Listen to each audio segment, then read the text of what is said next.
പുനലൂർ മൂവാറ്റുപുഴ റോഡിൽ പത്തനംതിട്ട ജില്ലയിൽ വകയാറ് കൊല്ലൻപടിയിലുള്ള ഒരു ഭക്ഷണശാലയിലേക്കാണ് നമ്മൾ പോകുന്നത്. കർഷക കഫേ എന്നറിയപ്പെടുന്ന ഈ ഭക്ഷണശാലയുടെ പ്രത്യേകത എന്തെന്നാൽ കർഷകരിൽ നിന്നും നേരിട്ട് വെജിറ്റബിൾസൊക്കെ വാങ്ങിച്ച് അവിടുന്ന് തന്നെ തയ്യാറാക്കുന്നതാണ്. മാത്രമല്ല നമുക്ക് അവിടെ നിന്ന് ആവശ്യാനുസരണമുള്ള വെജിറ്റബിൾസൊക്കെ വാങ്ങിക്കാനും സാധിക്കും. ഇവിടുത്തെ ഒരു പ്രധാന ഐറ്റമാണ് കഞ്ഞിയും പുഴുക്കും.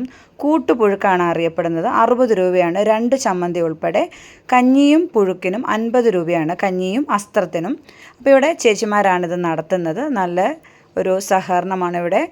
അരുവാപ്പാലം കൃഷിഭവനുമായി ചേർന്ന് നടത്തുന്ന ഒരു ഭക്ഷണശാലയാണ് കേട്ടോ. അപ്പോൾ ഇതിപ്പം നമ്മൾ കൂട്ടുപുഴുക്ക് പറഞ്ഞിട്ടുണ്ട്. ഇതിൽ കാച്ചിൽ, ചേന, നേന്ത്രക്കായ, കിഴങ്ങ്, കപ്പ എല്ലാം ചേർന്ന് 2 ചമ്മന്തി ഉൾപ്പെടെ 60 ഉൾപ്പെടെയാണ് കേട്ടോ. നല്ല ചമ്മന്തിയാണ്. അതേപോലെ കഞ്ഞിയും അസ്ത്രത്തിനും ഇവിടെ ഡിമാൻഡ് കൂടുതലാണ്. മാത്രമല്ല സാധാരണ ഊണും ഇവിടെ ലഭ്യമാണ് കേട്ടോ. അതേപോലെ നമുക്ക് പാഴ്സൽ വേണമെങ്കിൽ നേരത്തെ അറിയിച്ചു കഴിഞ്ഞാൽ എത്ര പാഴ്സൽ വേണമെങ്കിലും കൊടുക്കും. പിന്നെ നമുക്കിവിടെ നിന്ന് വെജിറ്റബിൾസൊക്കെ, അതായത് നല്ല നേന്ത്രക്കായൊക്കെ കിട്ടും. അതേപോലെ കാപ്പിപ്പൊടി, ചക്കപ്പൊടി, നെയ്യ് തുടങ്ങിയ ഐറ്റംസ് എല്ലാം നമുക്കിവിടെ നിന്ന് വാങ്ങിക്കാം. അപ്പോൾ കർഷകർ തന്നെ നേരിട്ട് ഇവിടുന്ന് കൊടുക്കുന്നത് കൊണ്ട് നമുക്ക് ശുദ്ധമായ ഭക്ഷണം കഴിക്കാം. ഇപ്പോൾ ഈ അയ്യപ്പ സീസണൊക്കെ ആയതുകൊണ്ട് തന്നെ ശബരിമലയിൽ പോകുന്നവർക്കുമൊക്കെ ഇവിടെ നിന്ന് ഫുഡ് കഴിക്കാവുന്നതാണ് കേട്ടോ. എല്ലാ കഞ്ഞിയും അസ്ത്രവും പുഴുക്കും എല്ലാം ഇവിടെ ഉണ്ട്. അപ്പോൾ നമ്മളിവിടുന്ന് ഇതേപോലെയുള്ള കർഷകരിൽ നിന്ന് വാങ്ങിക്കുന്ന സാധനങ്ങളും കുറേ വാങ്ങിച്ചു. തോട്ടുപുളി, മല്ലിപ്പൊടി, വെളിച്ചെണ്ണ, ചക്കിലാട്ടിയ വെളിച്ചെണ്ണയുണ്ട്, മുട്ട, കാപ്പിപ്പൊടി, ചക്കപ്പൊടി, നെയ്യ്, ഇഞ്ചി, മറ്റ് വെജിറ്റബിൾസ് എല്ലാം ഇവിടുത്തെ കർഷകരിൽ നിന്ന് തന്നെ വാങ്ങിക്കുന്നതാണ് കേട്ടോ.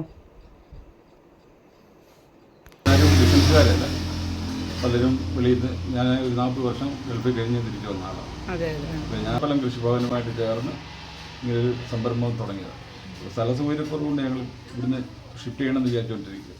കാരണം നല്ല ഇതാണ്, കുറച്ചുകൂടെ വിപുലമായിട്ട് ചെയ്യാൻ വേണ്ടിയുള്ള ആഗ്രഹത്തിലാണ്. പുഴുക്ക്, കഞ്ഞി, കാരണം നാച്ചുറലായിട്ടുള്ള ഫുഡുകൾ അതാണ് ഉദ്ദേശിക്കുന്നത്. നല്ല ആകാരം, കുറഞ്ഞ പൈസ, നല്ല തേനുണ്ട്, ചക്കിലാട്ടിയ എണ്ണയുണ്ട്, വെളിച്ചെണ്ണ, അങ്ങനെ എല്ലാ ഐറ്റങ്ങളും. നാളികേരമാണെങ്കിലും ഇവിടുത്തെ പറമ്പിൽ നിന്ന് പോയി പറക്കുന്ന നാളികേരമാണ്. ഓരോ കർഷകരും കൊണ്ടെത്തിക്കുന്ന സാധനങ്ങൾ, തൈര്, മോര്, അതുപോലെ ഇലപ്പൊരി, ഇങ്ങനെയെല്ലാം മറ്റ് യാതൊരു പുറത്തുനിന്നുള്ള സാധനങ്ങളും ഇതിനകത്ത് ചേർക്കാതെ കർഷകർ തന്നെ ഉണ്ടാക്കുന്ന മുളക് പൊടി, മല്ലിപ്പൊടി, കാപ്പിപ്പൊടി, ഇതെല്ലാം ഈ പഞ്ചായത്തിൻ്റെ തന്നെ കർഷകരിൽ നിന്ന് എടുക്കുന്നത്. ഓരോ സീസൺ അനുസരിച്ചിട്ടുള്ള കൃഷി വകകളും നമുക്കിവിടെ നിന്ന് ലഭ്യമാവുന്നതാണ് കേട്ടോ. അപ്പോൾ ഈ ഒരു സൈഡിൽ കൂടെ പോകുന്നവർ തീർച്ചയായും ഇവിടെ ഒരിക്കലെങ്കിലും ഒന്ന് സന്ദർശിക്കുക. നമുക്ക് കുറഞ്ഞ വിലയ്ക്ക് നല്ല ശുദ്ധമായ ഭക്ഷണമാണ് നൽകുന്നത്. അപ്പോൾ മറ്റൊരു നല്ല വീഡിയോ ആയിട്ട് വീണ്ടും വരാം. Thanks for watching.